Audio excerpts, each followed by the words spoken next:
Hei Jibril hudangkeun si anu. Hei Jibril heeskeun si anu.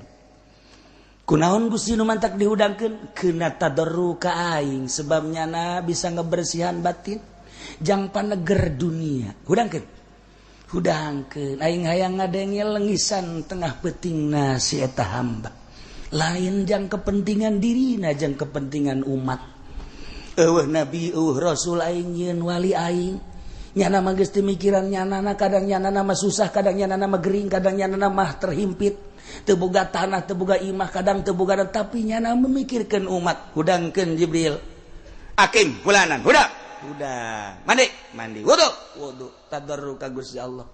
Pisahkeun Jibril di antara jelema-jelema nu keur malolor, di antara jelema-jelema nu terlena di dunia, jelema nu keur terlena ku makhluk, jelema nu pohon ka aing. Udangkeun si eta mah keuna tadarruk ka aing di tengah-tengah manusia anu keur sibuk soal dunia, sibuk soal makhluk, sibuk ku nafsuna jeung ku setan. Nyana cal bersih toh udang malaikat Jibril tugas anim pulanan heeskeun si anu.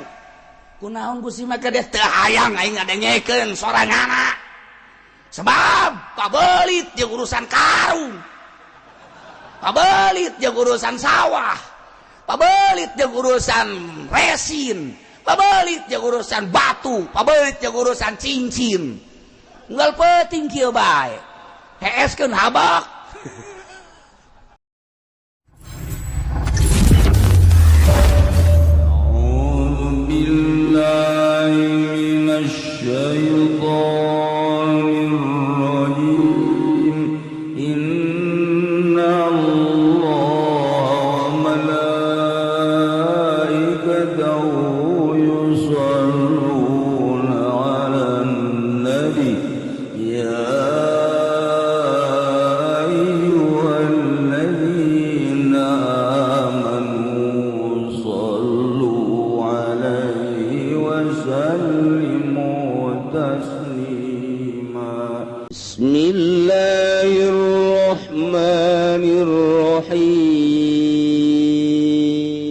Lanjutan tentang kisah Kangjeng Nabi Nuh alaihi salam sebagai pangbeberah pangbubungah ka Kangjeng Nabi urang, di mana Kangjeng teh ditilik secara manusiawi ma aya di jero manahna yen duh dakwah teh dibere mukjizat bentuk Al-Qur'anul Karim teh geuning cek Kangjeng Nabi jelema teh hese ka iman, teu sadumeh dibere mukjizat lantas masyarakat narima kana mukjizat horeng henteu, bahkan memerlukan perjuangan anu luar biasa. Kangjeng Nabi teh dimimiti, dicarekan, dicaci, dimaki mah geus biasa, ditambah ku diciduhan segala rupa. Bahkan ketika Kangjeng Nabi sujud mah geuning di alungan kokotor jeroan onta geuning ku musuh teh. Bahkan kabelah dieuna Kangjeng Nabi teh dek dibunuh di teangan saha anu bisa neangan Muhammad, saha anu bisa ngabunuh Muhammad dijanjikeun dengan perjanjian anu luar biasa, ngabungahkeun hate para pebegal, para penjahat. Di teangan atuh ku penjahat teh demi 1000 onta, demi pemberian-pemberian nu lain, cacak-cacak dilindungi ku Gusti Allah, sarua Kangjeng Nabi ge korban. Maka di jero hate Kangjeng Nabi secara manusiawi horenganan dakwah teh lain lalagaan, ti mimiti tiis, datang ka peuheur, datang ka pait luar biasa. Maka katingali jero hate Kangjeng Nabi manah Kangjeng Nabi ku Gusti Allah ditinjau, ditingali secara manusiawi, oh horenganan aya hazan Kangjeng Nabi teh, maka Gusti Allah mere contoh ku contoh nabi-nabi nu baheula. diantarana kamari geus didongengkeun contoh Kangjeng Nabi Adam alaihis salam kuari Allah nyontohan ku kisah Kangjeng Nabi Nuh alaihis salam. Terus Kangjeng Nabi Nuh teh dakwah, ya Rabbi da'autu qaumi lailan wa naharon. Pangeran abdi terus-terusan ngajak ka kaum abdi.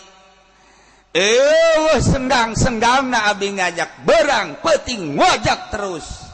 Falam azid, maka ternyata teu nambahan naon, bahkan nambahan kalupur jelema.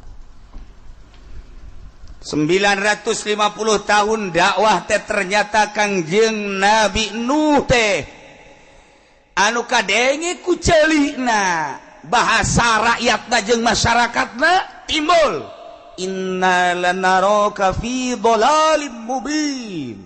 Nuh capek-capena beurang jeung peuting teh ngan sakadar ngajak nauhidkeun bae ka Gusti ka Allah. Kami sebagai masyarakat, kami sebagai umat, kami sebagai kaum capek neuleuh maneh Nuh teu aya deui deudeuleun kami ka anjeun teh fi dhalalim mubin sasar maneh mah Nuh edan maneh mah dikitu-kitu ku masyarakat. Maka Kangjeng Nabi Nuh cak Kangjeng Nabi ya qaumi laisa bi dhalalah, kaula mah lain edan lain sasar, walakinni rasulun min rabbil alamin, kaula teh utusan pangeran, kaula teh ditugaskan uballigukum nyampaikeun ka anjeun risalati rabbi, risalah pangeran kaula, wa ansolakum jeung kaula nasiatan supaya bareres maraneh kabeh, wa a'lamu minallah jeung kaula nyaho ieu boga ilmu ieu ti Allah mala ta'lamun, kana naon hukum maneh teu kanyahoan jeung teu nyaho maneh barodok kula mah nyaho, tanya kaula, tanya ayo geura. Urusan-urusan anu kula mah selalu dibere wahyu ku Gusti Allah. Tetep bae kaumna ngomong inna lanaraka fi dhalalim mubin. Ulah sok maksakeun maneh anjeun dakwah ka kami jak dedeleuan kami maka maraneh teh ka anjeun teh Nuh ngan sakadar dhalalim mubin. Bane mah edan anyar. Duh, Kangjeng Nabi Nuh ku pohara-pohara teh. Mukjizat dibere Kangjeng Nabi Nuh. Kaistimewaan dibere Kangjeng Nabi Nuh. Endek ngalengkah boro-boro lelengkahan deket antar negara Kangjeng Nabi Nuh mun daek tinggal sidakep seng. Ulah-ulah eta daratan antara negara jeung negara kapisah ku laut Kangjeng Nabi Nuh tinggal sidakep seng. Ya Allah ya Rabb. Endek kumaha tapi tetep bae kaum teu daekeun iman.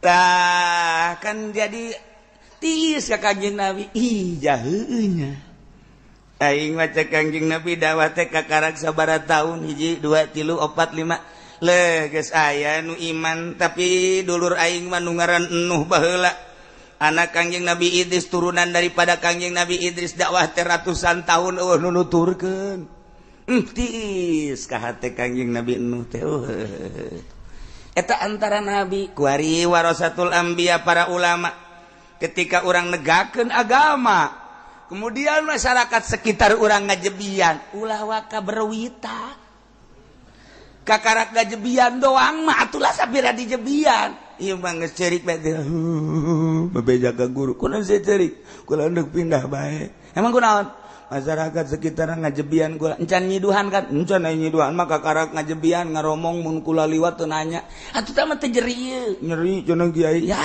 ieu budak mondok deui sia mondok deui kakarak dijebian gitu mah ulah berwitan hayu bae asal sing bener tegakeun sing lurus engke ge naon kitu ngaranna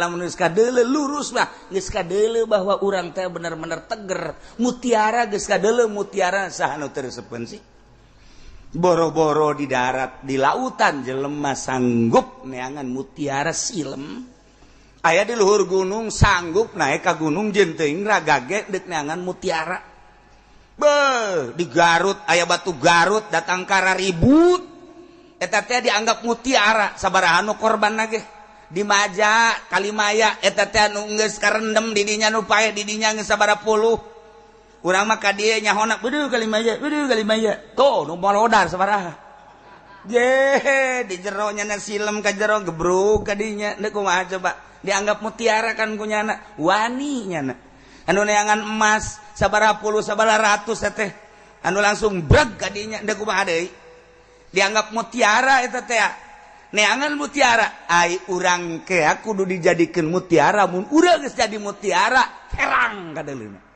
kajeun teuing beungeut teh hideung kadeuleuh herang pomo kasorot panon jam 12 wah bener teh mah guru urang oh budak herang si herang naonna hideung na herang mutiara jadi kadeuleuh mutiara zahirna rapi sesuai jeung syariat batinna rapi sesuai jeung nu dilakukeun hakikat torekat lah bagus norekatna teh artina sanajan norekat gaeunceun jadi mah teu artina norekat mah norekat tapi jeung dunia masih keneh ngahiji norekat mah norekat jeung makhluk masih ngahiji keneh atuh teu jadi teh mah norekat nu mantap ulah salah imah abdi alhamdulillah cenah geus norekat kumaha eta emang guruna di mana di itu cenah guruna maksudna norekat deuk naon ieu abeh usaha babari ku torekat ya salah guru teh salah sia ieu torekat mah deuk miceunan kokotor di antara kokotor dunia jeung makhluk sebab dunia ieu adalah fana sebab diudag-udag ge moal dibawa ke akhirat kotor teh makhluk ngan sakadar dua cek Imam Ghazali mun teu ngalem nya mah kitu nyacad berarti kokotor tinggalkeun heula makhluk satungtung urang can bisa ninggalkeun eta moal herang awak urang batin urang kadeuleuh geneuk malek keneh bae patokanana kumaha patokanana lamun diondang masih keneh yang berkat geus naonan tuh kono mantap mamake jeung aya naon gara uang tip di hareup teh ngaranna naon ngaranna tuh sia osok ngadepean kan aya teu kiaina di dieu sok ngadepean atuh sia mah ngisin Jakarta tah mah wah di urang mah lah eta nu geus kitu mah teh lain kiai jurig teh mah mun kadengen ku kiai Jakarta nya nyerieun ieu lain nyerieun introspeksi diri nyan teu sideuk dakwahna ja dakwah mah patokanna dina Quran la as'alukum alaihi ajra je ulah hayang dunia tah satungtung masih kene kos kitu tetep bae jelema encan deuleuh ka urang herang can jadi mutiara moal diudag bahkan meureun kadeuleuhna urang teh kotok apan mutiara mah di laut ge di teangan ai teh kotok mah di meja ge dicempal dibalangkeun ye itu beda mantak urang teh rarasaan urang aing si mutiara apa teh kotok tinggal kitu bae menyan ngomong ka pamajikanna neng ai kakasih ibarat dunia luar mutiara apa teh kotok ku pamajikan age disebut teh kotok emang ku naon lah mana teh kotok we lah geus ulah ngomongna naon heula udah sok kitu atuh kieu ge pan urang hirup seatap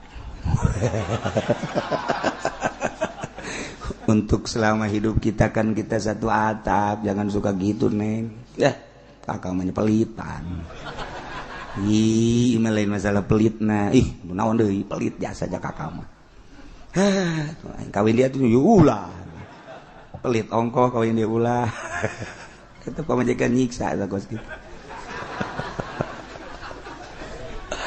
aduh lain kieu ye cak pamajikan teh kakak jasa kieu mah geus bagus jatuh imah teger kendaraan ayah jo kakak mah kadeuleuh aja jujur jeung adil salat teu pernah tinggalin penting tahajud bae haju nu resepkeun kakak kajaloba kadeuleuhna ieu mah beusi bae kitu kakak mikah hayang mah beusi kula mah sakadar nawaran bae ieu mah endek nembongkeun maksudna di jero hate kula mah ikhlas jasa kakak teh haju pun kakak kawin deui atuh kula mah balik kitu wah tsunami atuh mah ya Allah ya Rabbi karim biasa jasa lah iya Kanjeng Nabi Nuh tetap kadenge kucelina inna lanaraka fi dhalalim mubin. Ditanya ku masyarakat dan nuai mana ngajakan bae ieu ka pangeran nu ngaran Allah nu gaib nu teu kadele ku mata boro-boro nu teu kadele tu pangeran urang anu dikuil pangeran urang nu di gereja pangeran urang anu digugumuku urang nu kadele nu gede nu leutik aya nu sedang aya eta ge teu daya teu upaya komo pangeran nu teu kadele deuk kumaha ngurusanana coba eta pikiran datang ka poe kitu maksud maneh naon sih ieu ngajak ka kami tilu cek Kangjeng Nabi Nuh naon hiji ya qaumi ibudullaha ibadah maraneh kabeh ka Allah ulah ka patung ka batu ka kayu jeung ka makhluk ai pangeran nomor kadua malakum min ilahin ghairuh eueuh deui pangeran iwal ti Gusti Allah katilu nomor katilu rempan besi aranjeun teu iman ka Allah ka pangeran anu ngadamel langit jeung bumi engke ku Gusti Allah bakal disiksa inni akhafu alaikum azab yaumin azim engke mah jelas di yaumin azim kiamat ieu mah memeh kiamat ge kuari di dunia bakal disiksa ku Gusti Allah ketika aranjeun kabeh teu iman ke no ieu ngajakan iman bae emang boga hukum naon si eta Gusti Allah hiji Gusti Allah teh kapan nu nyieun langit bumi katut eusina urang teh nangieun Allah hajo kudu nurut ka Gusti Allah sebab Allah teh ilah wahid hiji pangeran hiji be ulah dua ulah tilu hajo lamun hiji pangeran geus aturan-aturan hirup urang teh bersyariat hiji patokanna nang ti Gusti Allah maksudna ditah kumaha hiji ulah aya pembunuhan dua nomor kedua ulah aya pemabokan tilu ulah aya perzinahan kaopat ulah aya bangsa gep-gepan hiji be urang diciptakeun ku Gusti Allah titah nurut ka Gusti Allah engke bakal balik ka Gusti Allah disadiakeun di akhirat mun urang nurut ka Gusti Allah surga Nuh inna lanaraka fi dhalalim mubin kami maneuleum maneh teh horenganan edan anyar aduh cakang Nabi lupa parah ieu kami ieu lamun maling bae ieu bakal disiksa ku Gusti Allah bener cakang Nabi mun zina bakal disiksa ku Gusti Allah mun korupsi disiksa jasa tamah coba nu bejakeun ka pangeran siksa kitu deuk kumaha coba ya Allah ya Rabbi cakang Nabi kudu dikumahakeun sih kau ngaleos Kangjeng Nabi Nuh cul dicitra saudara-saudara sekalian jelema keur ngagebegan jagong di dakwahan ku Kangjeng Nabi ngeundeul dong ngalirik dong sates ngomong edan teh naon coba eta ya Allah ya Rabbi di mana sektor mana nu loba jelema Kangjeng Nabi Nuh terus bae dakwah ngan sakada dilirik nu inna lanaraka fi dhalalim mubin bahkan kabelah dia nama diumumkeun ku jawara-jawara diumumkeun ku inohong-inohong malau teh penggede baik di pemerintahan boga jabatan luhur atau di kampung sebagai ketua-ketua kampung, kepala-kepala suku ngaromongnya dolor sadaya si hade tuh nu edan tuh datang nu edan do edan geus dikitukeun teh heula Masya Allah seluruh rakyat pemerintahan anak rakyatna kabeh ngomongkeun sing hade besi di lembur aya nu edan ulah didengekeun saha marana Nuh sing hade besi aya si Nuh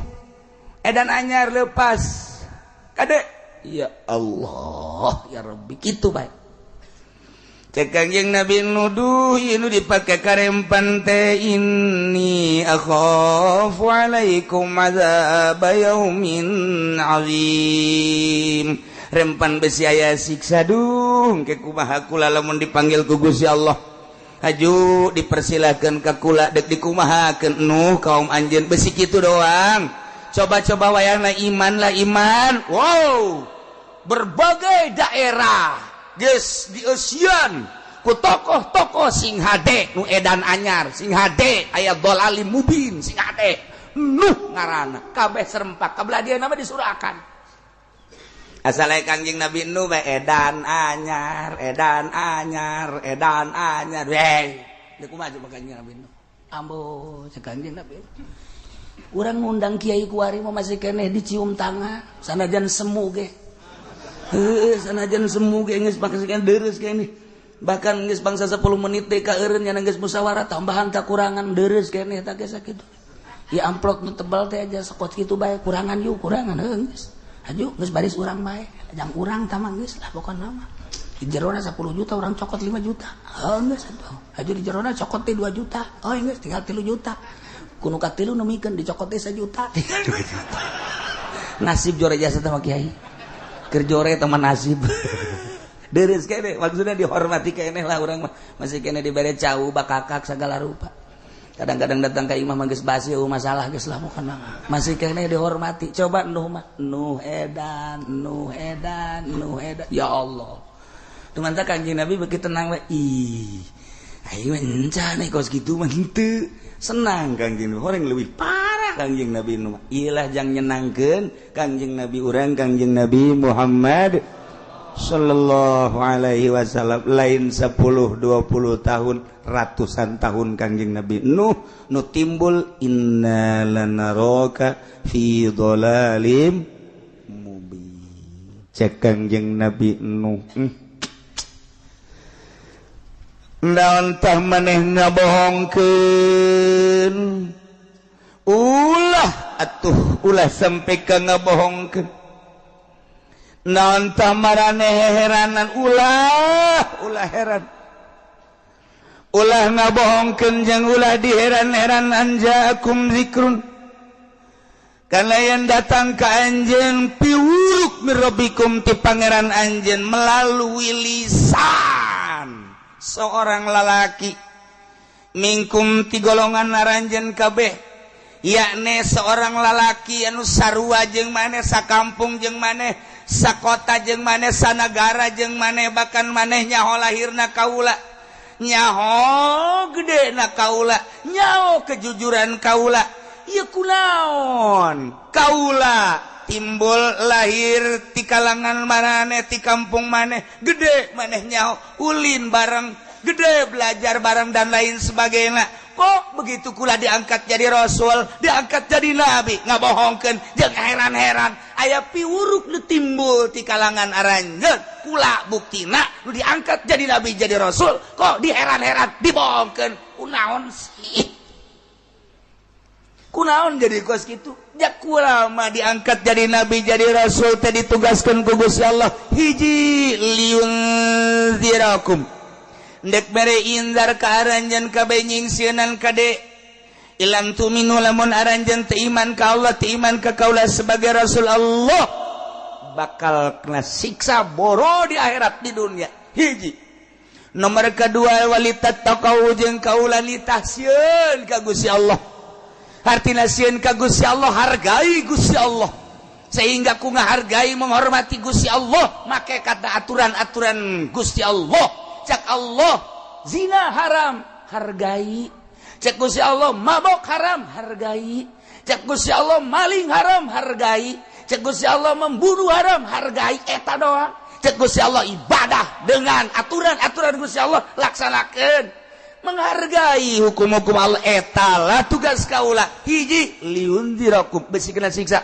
nomor kedua walitattaqau abeh ka sorga la'allakum turhamun abeh maneh dibere rahmat ku Gusti Allah sakitu kaula mah ngajak teh awas bakalna ieu turun siksa lamun teu iman teu nurut ka Gusti Allah didarengekeun ku kabehan teh ai tungtung nasareri ai prak fakazzabu kaum kabeh ngabohongkeun kami maneh maneh teh no inna lanaraka fi dhalalim mubin aturan-aturan maneh masalah aturan-aturan maneh sesat no aturan-aturan maneh mah teu akur jeung kahayang kami atuh eta makan suatu kenikmatan jeung kalazatan kahirupan kami sebagai manusia kehirupan urang sebagai manusia mangpang pengurang di alam dunia teh dibere sehat, dibere kaya, dibere segala-gala tuh awewe mantak naon kurang gizinahan, ieu hayang mabok mantak naon, aya harta batur dipaling mantak naon, urang keul ka batur bunuh habak. Eta tah kahirupan di zaman Kangjeng Nabi Nuh nu mantak fakadzabu teu hakur maneh mah jeung kahayang kami. Masyaallah.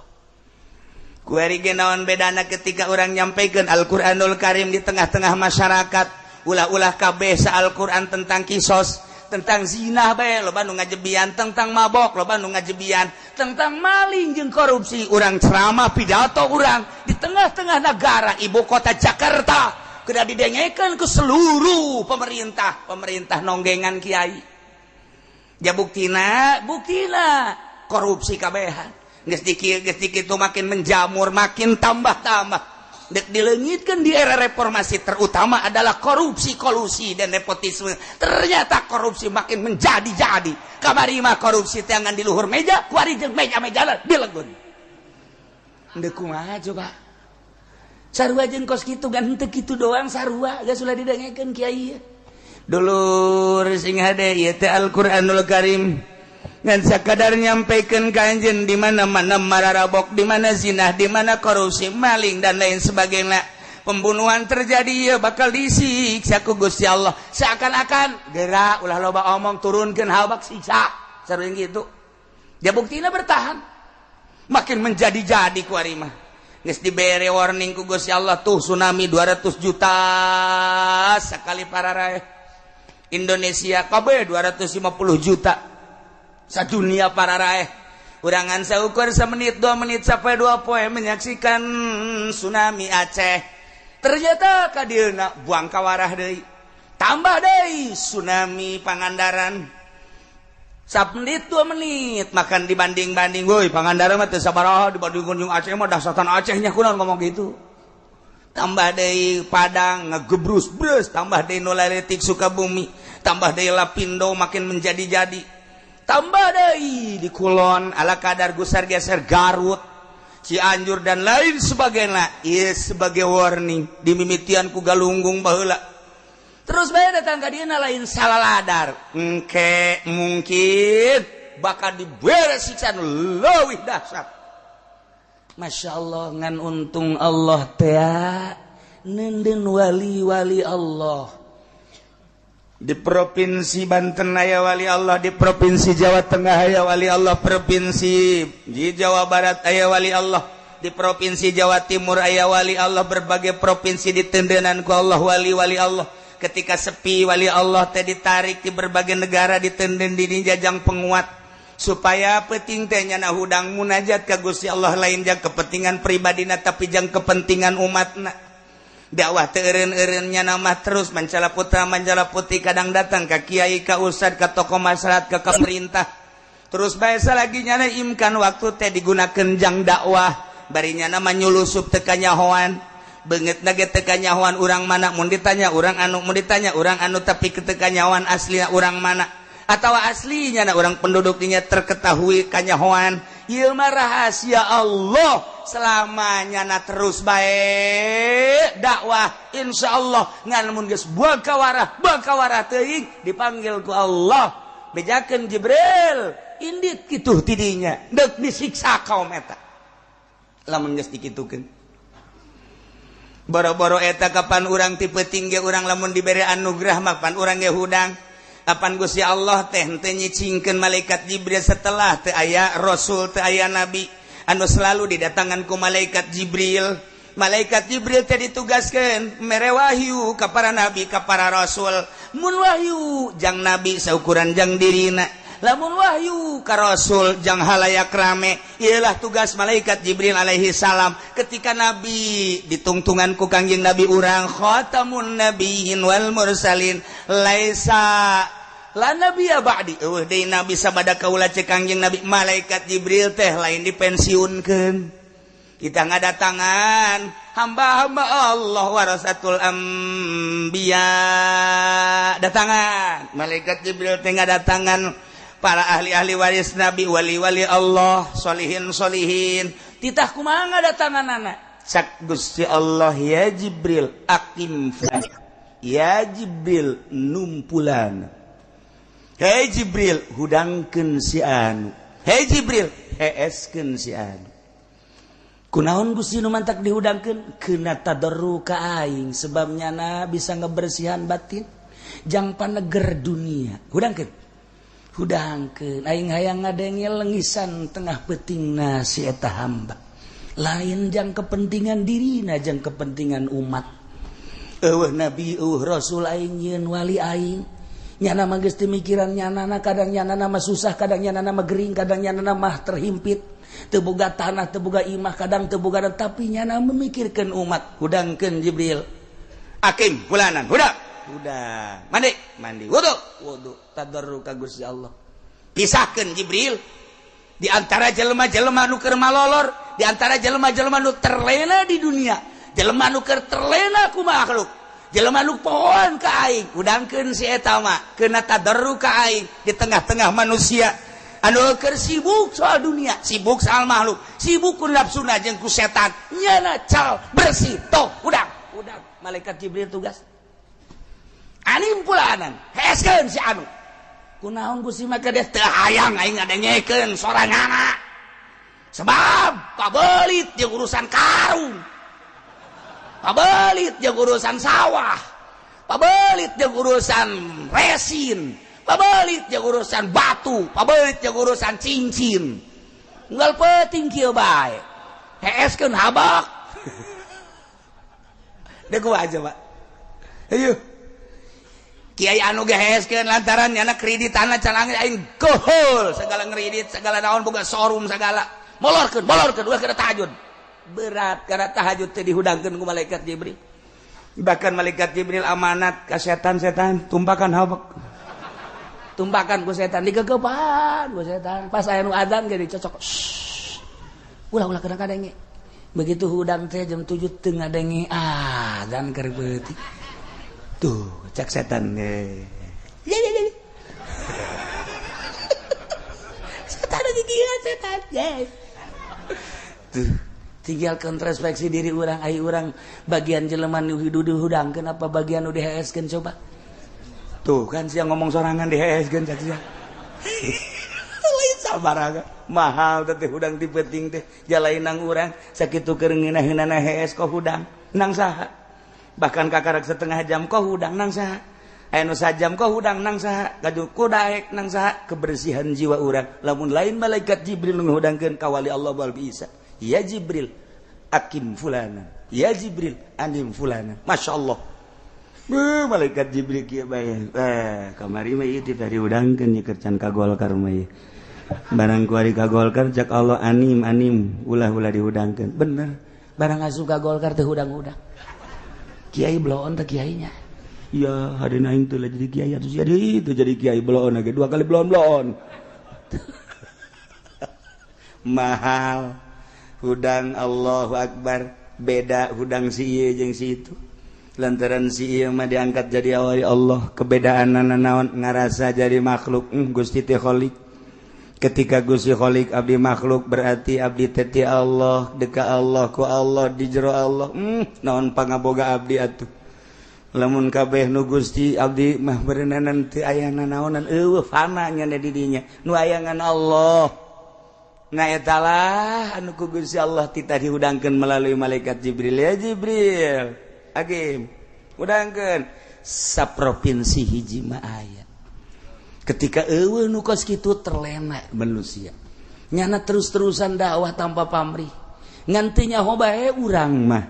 Dengan cara nyana lah nyana dakwah. Ketika jelema amburadul terus dek disiksa ku Gusti Allah, nyanana keur aya di dinya.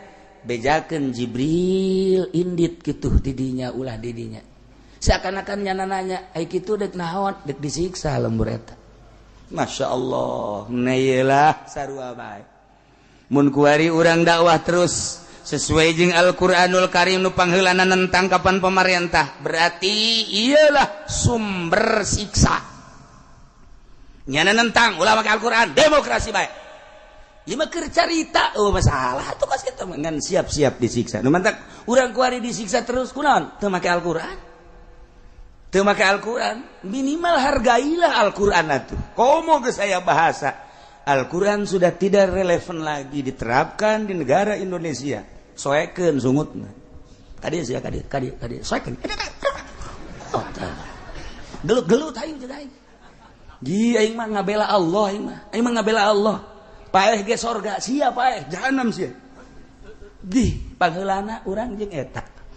Ajung nentang kana Al-Qur'an. Di kumaha ieu coba. Masya Allah karim. Kemudian kebelah dieuna jeung jawara-jawara. Mantak dakwah teh terjal menghadapi nu kitu-kitu. Hujung urang sieun, wah hayu bae sakemampuan urang. Urang bisana diondang dulu lah mun bisa mah ulah jararin hanya mun bisa. Itu bisa mah tuh sabor dirinya bae. Kok kitu amat ge? Lah abeh salamet. Ieu mah pamarentah lamun bisa mah ulah korupsi mun bisa. Mun teu bisa atuh sabodo di dinya. Jaku lagi sok bagian ieu. Tak kiai bieu jasa teh kiai bieu. Bieu jasa teh masyaallah. Nah, kumaha Kangjeng Nabi nu dakwah? Terus-terusan. Da'autu lailan wa nahar. Kaula terus dakwah. Ngajak ka kaum kaula peuting beurang, peuting terus-terusan. Ternyata fakadzabu wabah ngabohongkeun ka Kangjeng Nabi Nuh alaihi salam dengan timbul bahasa inna lanaraka fi dhalalim mubin. Tidinya lah Kangjeng Nabi Nuh ngalengis ka Gusti Allah, Gusti Maha Uninga abdi diangkat jadi nabi ku Gusti, diangkat jadi rasul ku Gusti. Abdi dipasian mujizat ku Gusti, kemudian abdi dakwah Gusti Maha Uninga. Da'autu qaumi lailan wa naharon. Waktu anu senggang kecuali ku abdi dipake dakwah terus-terusan Gusti Maha Uninga abdi sarontos sabaratus tahun. Nyanggakeun sadaya-daya tapi nu timbul horenganan kebohongan-kebohongan. Nggak aneh-aneh ka abdi, ngabohongkeun ka abdi, sia mah jelema aneh teu akur jeung kami, sia mah jelema aneh teu akur jeung kami. Kami mah mangeranan teh kanu kadeuleu, maneh mah henteu. Kami mah make aturan anu kahayang urang sesuai jeung manusia, maneh mah lain. Maneh mah heran teu akur jeung kami, diheran-heran Kangjeng Nabi Nuh mantak ieu lah ayatna awa ajibtum manjakum dzikrum mir rabbikum. Orang mana mah jelema aneh Nuh geus lah kaditu indit. Kangjeng Nabi Nuh teh nyeri anu luar biasa, langsung Kangjeng Nabi Nuh ngadua minta kasalametan, tapi ternyata ke panjang nama lain di dieu ieu mandek ngabubungah Kangjeng Nabi doang. Ngan tidinya tuh Nuh kuari mah geura nyieun kapal maneh sok nyieun kapal. Kangjeng Nabi Nuh dititah nyieun kapal can dibere beja dek dikumaha-kumahakeunana titah nyieun kapal bae Kangjeng Nabi Nuh teh.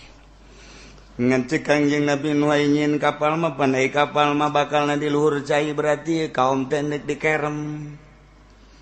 Nyieun kapal. Kangjeng Nabi Nuh nuaran kayu nu gualade di antara kayu anu dijieun kapal teh. Kayuna kayu anu aya di India, di antarana kayu nu dijieun teh ieulah kayu koka. Dijieun kayu koka gede, kayu koka teh kos di urang mah jati gitu. Dijieun mimiti ku Kangjeng Nabi Nuh dituaran kayu-kayu gololede. Atuh umat kang beh kaget Nuh beuki edan bae. Nuaran kayu cenah bejana neuk nyieun parahu mah nya parahu leumpang di luhur darat. Jae parahu mah kuduna ge di laut. Ieu mah Nuh nyieun parahu di darat deuk ka mana ngangkleung nanyana, berarti jelas edan.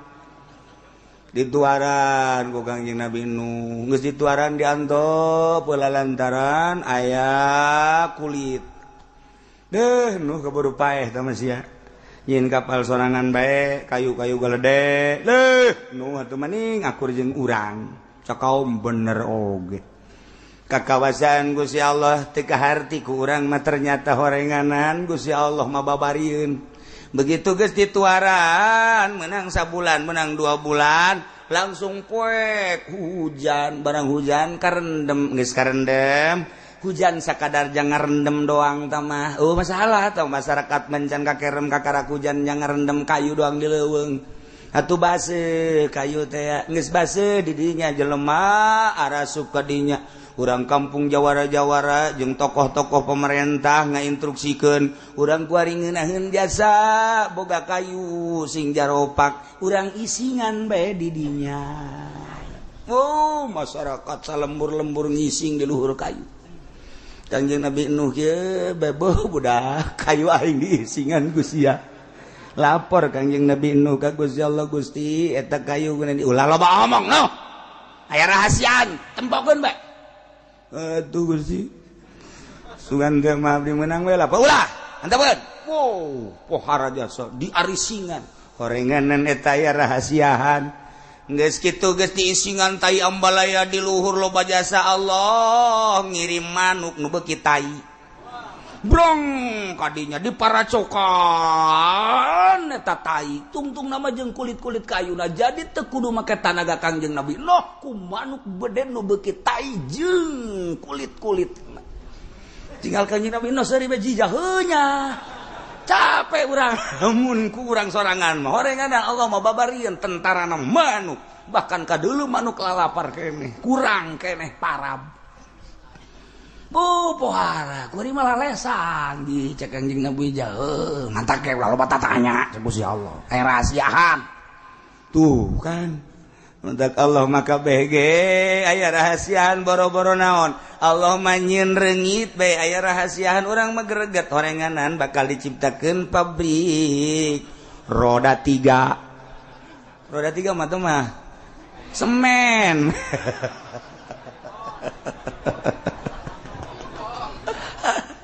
iyalah rahasia Allah subhanahu wa ta'ala Masya Allah nyana maseri di tengah-tengah penderitaan masyarakat anu kena kitu reungit jadi berarti hakikat nama jelema nu boga pabrik reungit teh ngadoa di jero hatena masing loba sia reungit namun loba reungit atuh produksi aing laku nemantak ke singah deh cek Imam Ghazali urang status jadi dokter niat asal ngagiclek bae tina asli na siksa aya di antarana dokter teh kapan maksudna mandek nyager-nyagerkeun supaya sararehat niat hakikat mah ti Gusti Allah dengan tangan-tangan dokter kuari dokter nyiptakeun rumah sakit duitna meunang ngahutang di bank 1M 10M 20M 100M mulai kuari dokterna terus didatang-datangkeun ka dinya nyana lamun teu loba pasien moal kabayar itu bank maka nyana ngadoa Gusti mudah-mudahan jelema garing geus leupas tina maksud asli geus lain maksud endek nyageurkeun tapi bisnis asal geus kos kitu tunggu siksa kuari mah jadi dokter teh teu maksud deuk nyager-nyagerkeun maksudna deuk bisnis hayang kabeli anu kaluar tina keaslianana eta dokter nyen klinik nyen rumah sakit keluar tina keaslianna tinggal tunggu siksa mun teu di dunia di akhirat titipan amanat ilmu kedokteran dipake naon ku sia ja aing nyaho cak ku si Allah teh maksud sia nyen rumah sakit di dinya nyen rumah sakit di dinya ja aing nyaho sia teu maksud ndek ngabeberes masyarakat nu jelas sama sia deuk dahar ti jelema gering bengok sia di tengah-tengah penderitaan masyarakat justru sia meuli mobil goblok Malik nun sare dia dokter ka mana ke bodoh sia darah atuh ampura Gusti malaikat Malik ge kudu tatanya keneh wae tugas sia dokter seret brus keluar teh kasihan Kiai gitu keneh aing amanat ilmu Al-Qur'anul Karim ilmu aing sampaikan ku sia lantaran kadang-kadang sia nyampaikan nu ngadengekeun leuwih bisa nyumponan leuwih bisa ngamalkeun leuwih bisa ngawadahan kana ilmu nu disampaikeun ku sia sampaikan tapi awas sia nyampaikeun anak maksud sia aing nyaho sia karangkas betung harita naon aing nyaho sia balik peuting lesu tapi kan maksud sia ayo naon nah sia Malik naon Gusti ya Kiai kadarakakeun manya cak malaikat balik Kiai di kadarakakeun Gusti lah bawang siapa teh naon pan sia mah ngajaga neraka teu nyaho keur Rangkas Bitung sia mah emang aya Rangkas Bitung aya geus seret aduh punten Yai urang dipuntenan ku malaikat Malik izin diasapun sing ade aduh Kiai kobat sama Kiai Golkar mah ieu mah langsung bae teh ditanya deh manya Gusti geus teu ulah ditanya deh sama Kiai Koneng mah geus itu kan tetep cek malaikat Malik tanya bae tanya ulah leuwih tanya deh geus tah mah geus aya bendera Koneng tah mah selain maksud agama tah mah kos kitu mah seret dibawa ke mana ulah bawa ngomong cek Malik tempatnya khususon urang lamun geus kos kitu deh kumaha coba ayo keluar tina keaslian orang jadi kiai ternyata orang kiai teh horenganan batin nama lain kiai jawara garong sarua bae jadi tabib jadi dokter horeng cek Imam Ghazali horeng zohirna doang segala mawa obat segala mawa suntikan horeng di batin nama garong sarua bae sabaraha jelema nu ngajual sawah sabaraha jelema nu ngaduang imah sabaraha nu ngajual mobil hayang beres hayang rapih tapi ternyata horenganan teu boga maksud untuk ngarapihan jasadnya nama hayang seri hayang senang di atas penderitaan penyakit batur seret Masya Allah Karim nggak kos gitu nggak pemerintah Pak Sultan manggis lain lalagani nah iyalah lamun urang tenurut ke aturan Allah sarua jeung kejadian umat-umat nu baraha mulai Kangjeng Nabi Nuh ditahnyieun kapal ku Gusti Allah sabaraha taun Kangjeng Nabi Nuh ngadamel kapal ittakhadhaha fi sanatain 2 tahun Kangjeng Nabi Nuh nyieun kapal ulah gede teuing cek Gusti Allah nyieun kapal tuluha salasumiati zirain panjangna 300 hasta 300 meter arduha khamsina lebarna 50 meter ulah gede teuing nu lantaran moal loba nu miluna ge samkuha salasina jerona 30 hasta jadikeun ku anjeun Nuh 3 tingkat salah satabutun satingkat paling handap pias paliha adawa bual wuhus jang paranti eusi hewan-hewan timimiti hewan-hewan bangsa uncal embe domba sapi onta jeung sajabana permanukan didinya di panghandap-handapna siapkeun Nuh mangga Gusti kopi wasati halin di tingkat anu tengah ialah jang manusia wapi alaha atairu jang di luhur jang manuk-manuk di handap mah jang dawab wal wuhus yakni bangsa hewan-hewan nu sukuna 4 atawa anu ngarayap di panghandapan di tengah jang manusia di luhur jang manuk-manuk mangga Gusti dijieun ku Gusti ku Kangjeng Nabi Nuh 2 tahun sesuai jeung perintah Gusti Allah ditongton ku masyarakat Nuh edan dolali mubin manyanyian parahu di tengah-tengah kota di leuweung caina menang ti mana mun diseret ka laut nage jauh aju nundek nyeret ka laut nage sahaja kamar rembung diseret kana ku sorangan jam moal kaseret Nuh edan coba dolali mubin niku hati nyerina tapi tetep baik Kanjeng Nabi mah tugas saudara-saudara sekalian hati-hati belilah Supermi aduh sing hade dulur kabehan sakedeung deui bakal datang siksa saha-saha jelema anu naek ka parahu ka ulah salamat mun teu naek bakal cilaka kumaha tah Nuh edan ieu dikerem di mana lautna jauh di mana hujan atuh pasti cai hujan mah ka laut haju urang mah luhur di dieu laut handap atuh dia kumaha kakeremna otak Nuh ya dan teh keterlaluan amat sih Masya Allah dolali mubin sia wabeh budak leutik ge kok emprak Nuh edan bau budak nyeri jasa Kangjeng Nabi Nuh teh boga anak 3 hiji Sam nomor kedua Ham nomor katilu Yapis. Kangjeng Nabi Nuh teh Sam Ham Yapis jeung Kanan. Ieu bakal dititah narae ka kapal Kangjeng Nabi Nuh. Abah geus nyadiakeun kapal dulur kabehan memeh ka masyarakat. Abah teh deuk ngajak ka keluarga heula. Abahnya tinggal usaha urang cek Kanan teh Abah. Abah mah ja bener cek masyarakat edan jaheu cek ulah ge edan. Sya. Ka Abah ngomong gitu. Atuh ningin kapal teh Abah kira-kira mah nya atuh ningin kapal di ditu atuh di deket laut bah. Di kumaha teh edana sia iman teh sih ka Gusti Allah. Lah Abah ulah ngomong-ngomong kos gitu. Si dolal sia. Ka kolot bisa ngomong gitu. Si dolal sia. Aduh, sekarang Nabi Nuh.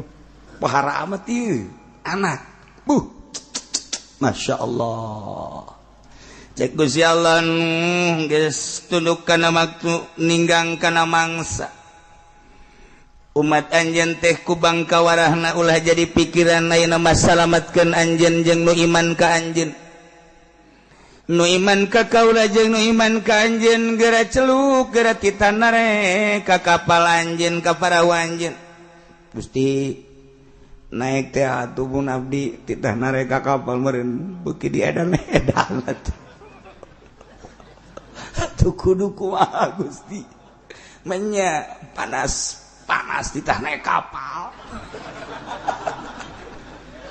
Kangjeng Nabi Nuh na ge nyana ge sarua di jero hatena oge sih can gaarti ku Kangjeng Nabi Nuh ge.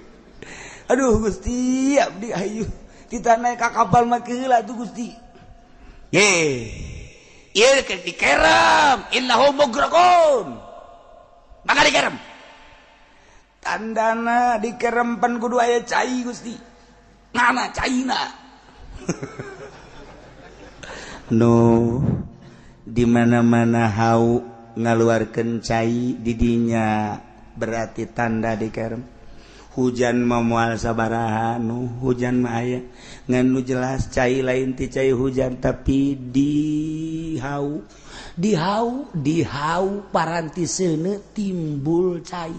Oh jaheunya bejakeun ka kaom dulur-dulur kabehan urang kabehan naik perahu lantaran ku Gusti Allah bakal dikerem. Jak masyarakat caina di mana nu hujan eueuh naon eueuh bakal timbul cai bakal nanti hau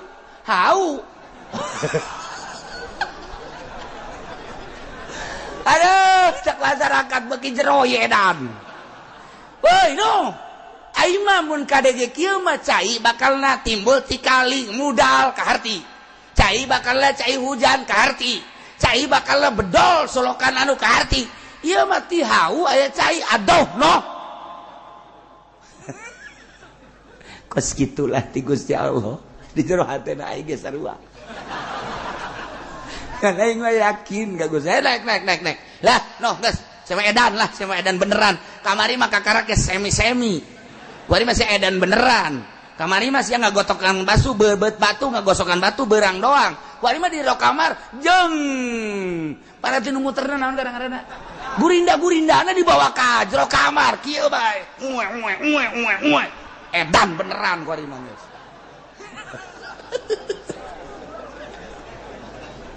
Aya ibu-ibu datang ke imah kula. Waalaikumsalam. Aya naon Bu? Da jai kiai. Jang salaki. Kunaon yang salaki? Edan. Bener ya.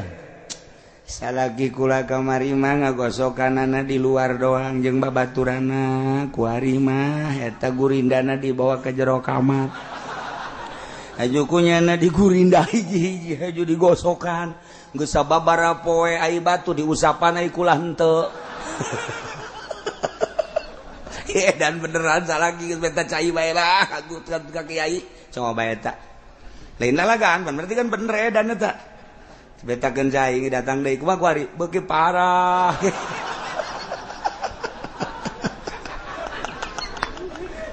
Kamari mah batuna kiai laleutik waduh golode cakna. pantas mau dijadikan cincin jang naon meureun eta kakak cenah kiono kok gede kieu kiai kuarigus numpuk di kamar loba jasa kula ge nyekel teu meunang siade teu meunang nyekel acar ku nyana ke diusapan ge ditanang deteneng salat mah henteu cek cenah teh ieu salaki datang ka kos kitu kuari ngampar cenah di kamar batu jeung gurindana bu asana mun eueuh batu bawa jempolnya na digurindang ke mah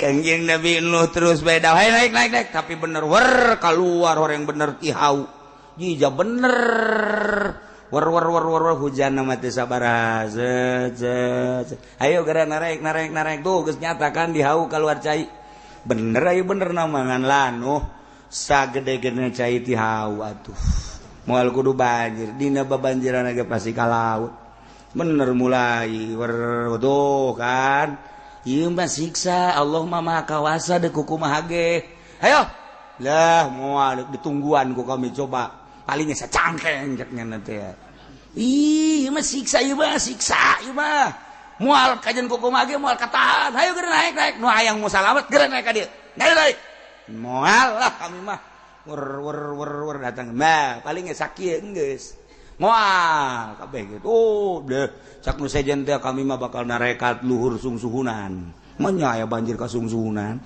cak nu sejen katangkal kalah ge bisa hayu urang masing-masing geus nganu laluhur hayu geus narai kabeh ngan aya nu iman 40 pasang anak anu asup ka kapal hiji sam 2 ham 3 yafis kanan malulumpatan teu iman ka Kangjeng Nabi Nuh alaihis ketika urang nyaritakeun anak nu teu iman jol kanan nu bantak aya anak kiai buang kawarah ka bapana kakarak anak kiai tuh deuleu anak Kangjeng Nabi Nuh masyaallah ngadoa Gusti kanan teh kapan ieu teh anak abdi laisa min ahlik lain ahli anjeun nya nama teu percaya ka aing jeung ka anjeun sebagai rasul handapkeun kanan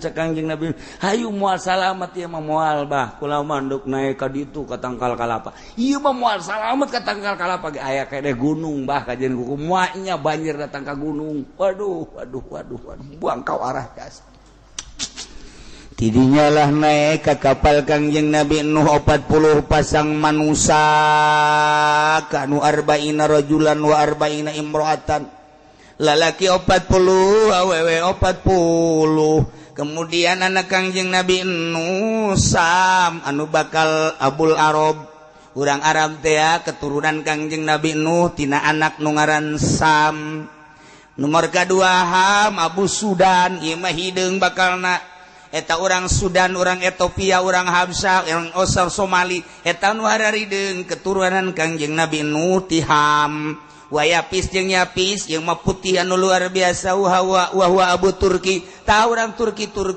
nu pararuti eta adalah ti Yapis nu matak lengkap wari lantaran ti Kangjeng Nabi Nuh na asup tilu nu hiji Kanan cilaka ngangkleng kabeh di kapal terus kapal Kangjeng Nabi Nuh diangkat ku cai dikerem lah umat Kangjeng Nabi Nuh alaihis fa anjaynahu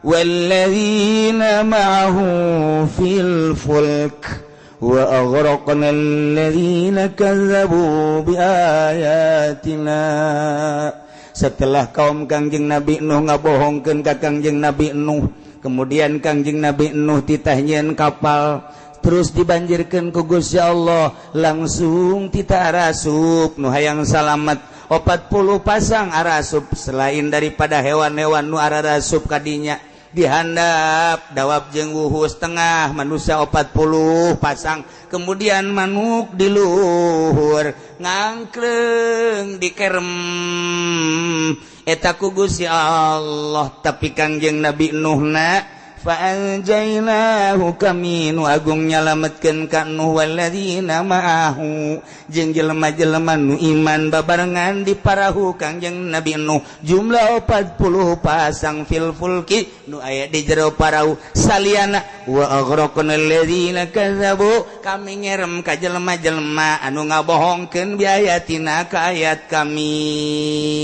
innahum kanu qauman amin sanyana kaum Nuh kanu aya kaum Nuh teh kauman amin kaum anu buta mata hatena teh nyahoan kana hak dibere mukjizat tidak iman ka Allah tidak iman ka Rasul Allah dipareman dibutakeun mata hatena kauman amin kuari ge sakitu Al-Qur'an ngejelegerna tapi tetap bae ketika dibutakeun mah mata hatena aya tinggal aya ilmu di benak hatina ai ditutupan mah ku Gusti Allah tetap bae disicak ku Gusti Allah jadilah kauman amin iyalah kaum-kaum Kangjeng Nabi Nuh nu bangkawara dikerem ku Gusti Allah innahum kanu qauman amin lantaran kaumna kaum bodoh tina hak teu nyahoeun nu halal jeung nu haram disalirukeun teu nyaho haram teu nyaho halal disaliru kuari geus hampir saliru di Indonesia baheula mah seragam riba bunga bang riba seragam serempak Sabang sampai Merauke Indonesia na satu suara kredit haram tapi kuari mangis mulai timbul penyeliruan iya ge termasuk kauman amin tinggal tunggu bae siksa ti Gusti Allah naudzubillah min zalik cacak-cacak eueuh wali Allah anu titah ngendeman di dinya wallahu alam urang neule Jakarta akhlak manusia gos-gos kitu urang neule Surabaya diacak-acak di Surabaya doli timbullah kuari di Yogyakarta ambalayah perzinahan di Yogyakarta kuari mah ambalayah di Tangerang pun urang kuari meneliti tentang perzinahan di Kabupaten Tangerang Masya Allah berbagai kawasan-kawasan kanyahoanana ti mana kanyahoanana ketika urang meneliti di berbagai toko-toko kondom ternyata tahun baru iya stok kondom kurang berarti kan tanya kanyahoan DJ emang kumaha gitu kan dideteksi dina kondom geus puguh ambalayahna di kawasan Pasar Kemis kondom ambalayah di kawasan Citra kondom ambalayah di Citi di Diwang anu suci manu murni mambu Masya Allah di Puri mah Masya Allah lesang eueuh nanaonan teu make kondom meureun mah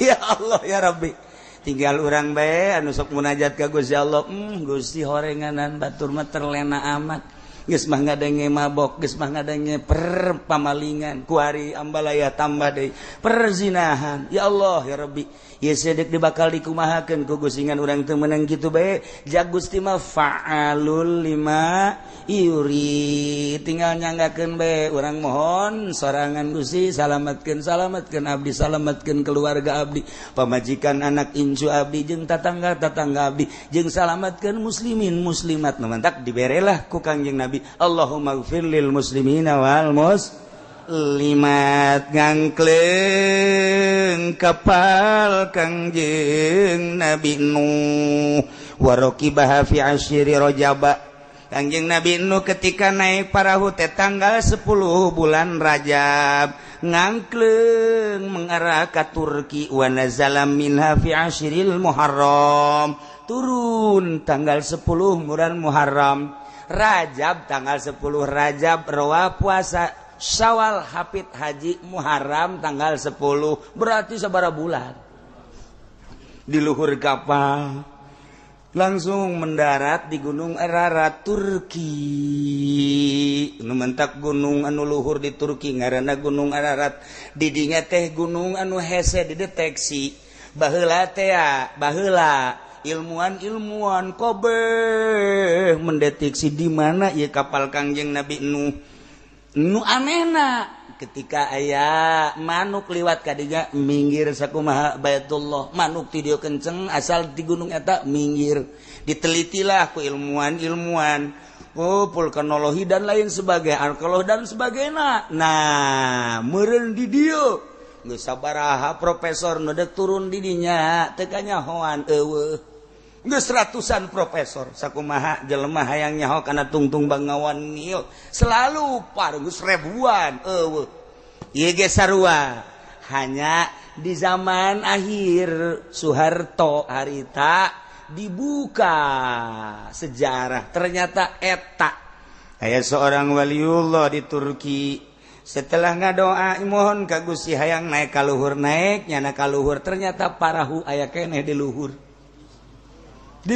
masih kena aya parahu Kangjeng Nabi Nuh alaihi salam Masya Allah karim sujud langsung didinya mohon ka Gusti turun deui nyana nyarita ke berbagai teman aulia Allah terdeteksi bahwa didinya aya sababaraha ilmuwan turun lantaran kadeuleu ngan teu bisa balik deui tapi akhir-akhir ieu diketahui akhir zaman numantak salah sahiji tanda akhir zaman geus deukeut ka kiamat ketika parahu Kangjeng Nabi Nuh geus bisa dideuleu ku masyarakat rame kuari geus bisa naik kapal turun di dinya di naon karangarana di meteran lebar panjang sesuai jeung ieu kitulah tapi tetap mohon para aulia Allah orang aya larangan deui ti Gusti Allah ulah ketika larangan eta dirumpak loba bahaya maka terus-terusan Turki bahaya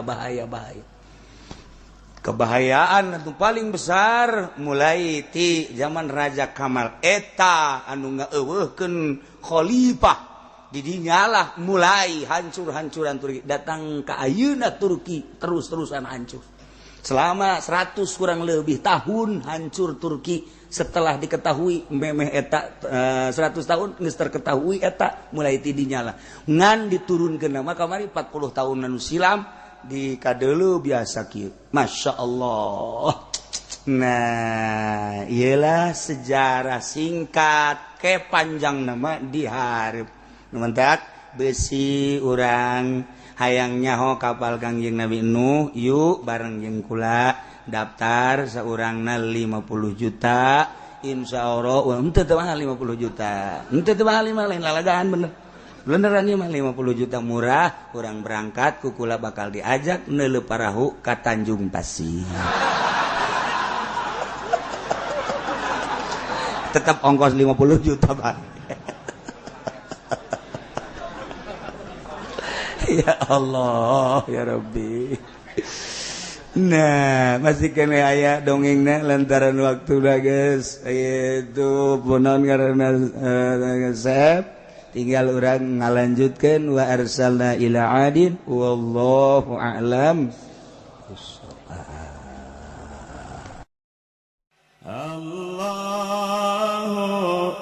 Allahu Allahu Allah Allahu Allah la ilaha Jibril Mikail Israfil Munkar wa Nakir Rakib Atid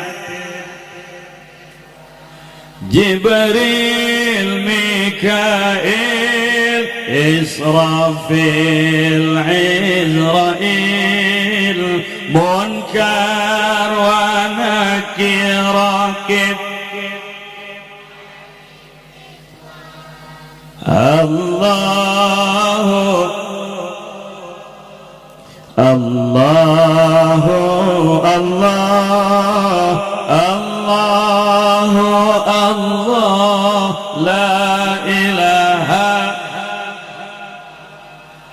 kahiji Nabi Adam kadua Nabi Idris katilu Nabi Nuh kaopat Nabi Hud kalima Nabi Saleh kagenep Nabi Ibrahim ketujuh Nabi Lut kadalapan Nabi Ismail 9 Nabi Ishaq 10 Nabi Yakub, 11 Nabi Yusuf, 12 Nabi Ayub, 13 Nabi Syuaib,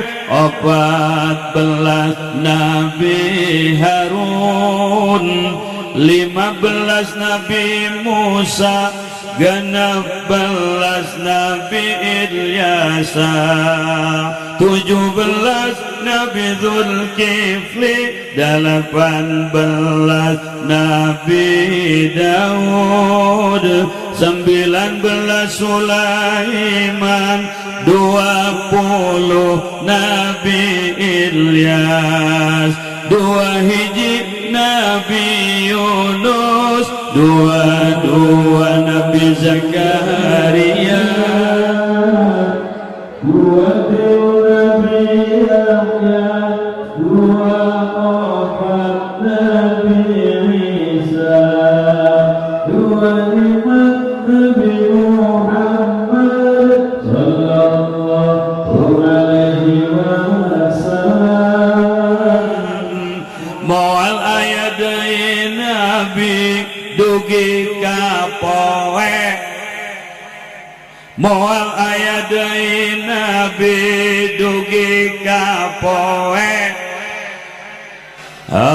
Allahu Allahu Allahu Allah Allahu Allah la ilaha. Jibril, Mikail, Israfil, Munkar wa Nakir, Rakib Atid, Jibril, Mikail, Israfil, Izrail, Munkar wa Nakir, Rakib. Allahu Allahu Allah Allahu Allah la ilaha. Kahiji Nabi Adam, kadua